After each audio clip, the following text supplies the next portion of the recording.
Ever wonder how folks across different generations build their wealth? Like, how did they become millionaires? Yeah, it's pretty interesting, actually, how the whole approach kind of changes depending on how much time you have to make it happen.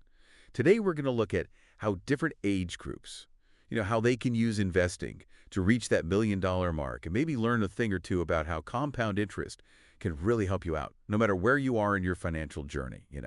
So let's start with someone in their early 20s, fresh out of college. Let's just imagine for a second, they invest a single dollar, just $1, with a 10% rate of return, and then never add another cent. Just let it sit. By the time they hit retirement, that single dollar could grow to like 50 bucks. It's kind of wild how consistent growth, even on a small scale, makes such a difference over time. But obviously, nobody wants to retire on just $50, right? So let's say this 22-year-old starts putting aside like $158 every month.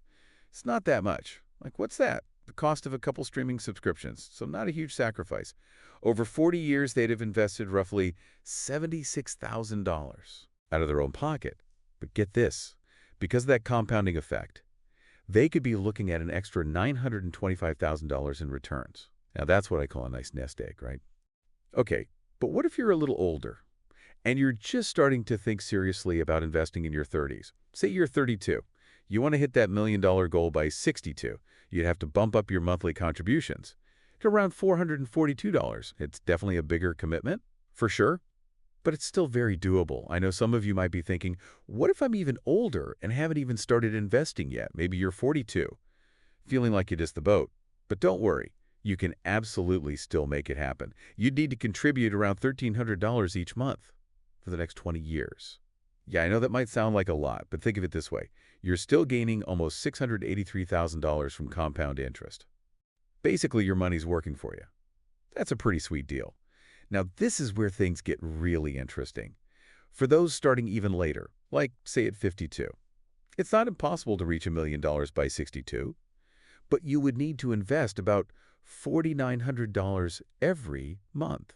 That's a significant chunk of change, but it really highlights the power of starting early, that compound interest magic. It works best when you have time on your side. Think about it this way.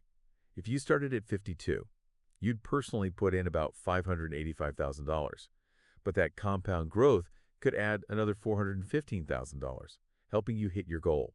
It's pretty clear that starting early makes a huge difference.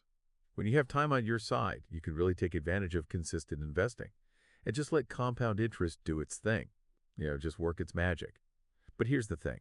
Retirement isn't just about hitting a certain age. It's about it's about achieving financial freedom. It's about having enough money to cover those expenses and live comfortably, without that financial stress. Just because you hit 62 doesn't mean you're automatically ready to retire. It all comes down to having enough to cover your needs and, maybe some of your wants without constantly worrying about money. So when can you actually retire then? Well, you can retire when your assets are generating enough income to cover those expenses with a little extra cushion. Basically, it means your investments are producing enough passive income to pay for your lifestyle. Imagine your money's working for you, generating income, even while you're relaxing on a beach somewhere. So what are some of the strategies that can help you get there? Well, no matter your age, there are some smart moves you can make. In your 20s, it's all about taking advantage of time. Even small, consistent investments, they can grow significantly thanks to that compound interest magic. Think about exploring index funds or ETFs that track the market. They're a great way to diversify your investments and potentially see some solid returns over the long haul. Then as you move into your 30s and 40s, you might want to consider adding some real estate to the mix, owning property. It can be a fantastic way to build wealth, especially if you're thinking long-term. Rental income can give you a steady stream of passive income, and property values, they tend to appreciate over time.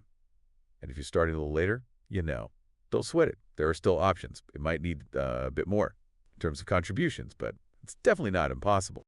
This is where diversifying that portfolio, that becomes even more important. You might look into higher yield investments or even consider starting a side hustle to generate that extra income.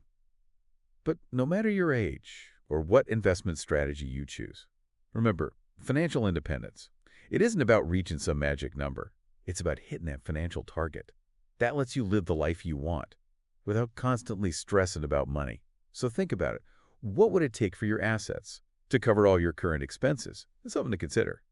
as you continue on your wealth-building journey, remember, no matter how old you are, consistent investing can help you get there. It's all about taking those steps, no matter how small, and building that brighter financial future. So yeah, that's it right today.